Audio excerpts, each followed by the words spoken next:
Bonjour, bonjour à tous ces gars. Si tu es supporter du Real Madrid et que tu vois cette vidéo, s'il te plaît, ne passe pas. Si tu es supporter du Real Madrid, tu vois cette vidéo, s'il te plaît, ne zappe pas. Parce que ce que j'ai à dire sur le Real Madrid est vraiment grave en fait. Parce qu'on ne peut pas avoir un grand Barça, un grand championnat d'Espagne sans grand Real Madrid. Ce n'est pas possible. Même si c'est vrai, on souhaite la mort du Real de Madrid, on souhaite qu'on les abatte, on souhaite tout ce qui est négatif d'eux. Mais non, on ne peut pas accepter qu'on fait ce genre de performance. Xabi Alonso arrive, il nous concorde le même effectif, après quelques recrutements par-ci, par-là. Il nous met le même effectif que Carlo Ancelotti. Et on a tous vu le match contre Al Hilal. À part la seconde période où ils ont eu un sursaut d'orgueil, comme d'habitude, le Real Madrid a des poussées dans les matchs. Ça ressemble en fait à l'équipe d'Ancelotti. Xabi Alonso, franchement, pour moi, personnellement, je ne pense pas que Xabi Alonso pourra faire des miracles.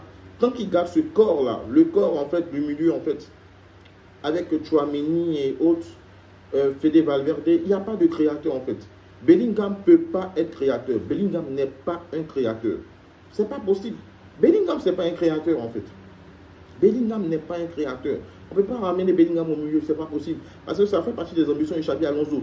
Il ne pourra pas faire ce qu'il a fait au Bayern Leverkusen au Real Madrid. Le Real Madrid n'est pas une équipe qui joue en tiki-taka. Le Real Madrid n'est pas une équipe qui joue les jeux de passe, jeux rapides, dans les intervalles. Voilà. Le Real Madrid, c'est pas... Chaque club a son ADN, chaque club a son style de jeu en fait. Voilà. On se rappelle, tous les coachs qui sont venus au Real Madrid, qui ont voulu faire du tiki-taka, on se rappelle Lopetegui. On a vu ce qui s'est passé avec Julien Lopetegui.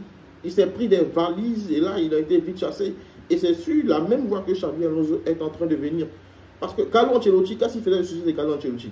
Moi, je trouve que Carlo Ancelotti n'a pas échoué en fait au Real Madrid.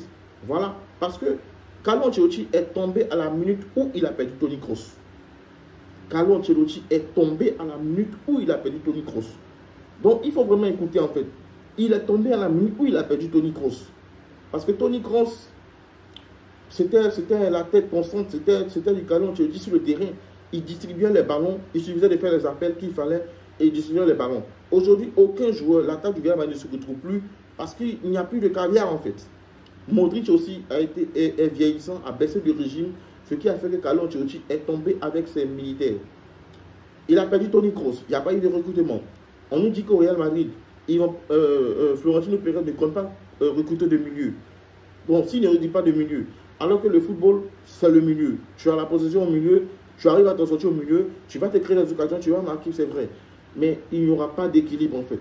Il n'y aura pas d'équilibre. Et là, Xabi Alonso, je sens qu'il a compris en fait la chose. Il est arrivé. C'est vrai, tu as pris USN et tout ça, mais c'est difficile parce que tenir le ballon au milieu, ça devient chaud. Arda Güler, oui, mais jusqu'à où? Arda Güler peut tenir, mais dans les grands matchs, niveau supérieur, c'est pas possible. Tu ne peux pas te prendre un Arda Güler pour tenir le ballon au milieu du terrain. Donc vraiment, il va falloir repenser en fait toute cette philosophie-là. Les coachs qui étaient vraiment les plus habilités à coacher cette équipe du Real Madrid, avant, je vois que deux noms. Il y a Julian Nagelsmann et Klopp, Jürgen Klopp. Parce que eux, c'est des bâtisseurs et eux, ce sont des entraîneurs qui ont la philosophie de la contre-attaque en fait. Ils peuvent jouer contre-attaque. Parce que le Real Madrid était club de contre-attaque. Et ça a toujours été comme ça. Le Real Madrid n'a pas de fond de jeu. Ils n'ont pas de fond de jeu. C'est une équipe atypique qui peut jouer toutes sortes de football. Voilà. Côté maîtrise et autres, ils ont l'expérience, ils ont tout. C'est ça le Real de Madrid en fait. Le Real Madrid, ce n'est pas une équipe qui vient jouer en tiki-taka et autres. Raison pour laquelle on nous disait que Xabi Alonso donnait les consignes, les joueurs ne comprenaient pas. Mais c'est normal qu'ils ne comprennent pas. Parce qu'ils sont dans un football, ils sont dans un style. L'équipe a une philosophie déjà qui est là. Et leur philosophie, c'est ça. C'est le jeu atypique en fait. Exposé en compte rapidement. C'est comme ça que le Real a remporté tous ses titres ces dernières saisons. Voilà. Donc, il faut revenir sur les bases. Et cette fois-ci, bien orienter les choix. Parce que le Real Madrid peut recruter qui il veut. Le Real Madrid peut recruter qui il veut. Ils ont tous les joueurs à leur merci parce que c'est le Real Madrid. Et parce que c'est le Real Madrid. En fait, c'est ça. Donc, il peut prendre tout ce qu'il veut. Mais au milieu, il va falloir changer le milieu. C'est le milieu du Real Madrid qui est le problème. Voilà. On peut garder Fede Valverde, oui, mais Fede Valverde, on ne peut pas continuer ce jeu de briscard. On ne peut pas continuer de compter sur les espoirs de Fede Valverde. Ce n'est pas possible. Et les espoirs de Kylian Mbappé aussi devant. Tu as Vinicius qui n'est plus au niveau. Il va falloir voir ce qui ne va pas du côté de Vinicius. Rodrigo aussi, c'est plus trop ça. Il va falloir voir ce qui ne va pas. Parce que ce Real, j'ai vu là, ce Real fait peur. Parce qu'ils sont sur la même dynamique que la saison qui vient de se terminer. C'est sur la même dynamique qu'ils sont. Le Real n'a pas changé du tout. Aucun changement. On se tape la même équipe. C'est pas sûr qu'ils allaient dans cette Coupe du Monde des clubs. Bon, c'est le Real Madrid, lui, mais vraiment, il n'y a pas de miracle en fait. Il n'y a pas de recette miracle. Xabi Alonso a du pain sur la planche. Il va falloir qu'il s'asseye avec tout son groupe et qu'il s'asseye aussi avec ses éléments d'à côté pour vraiment discuter vraiment de quel style de jeu il va faire avec cette équipe du Real Madrid.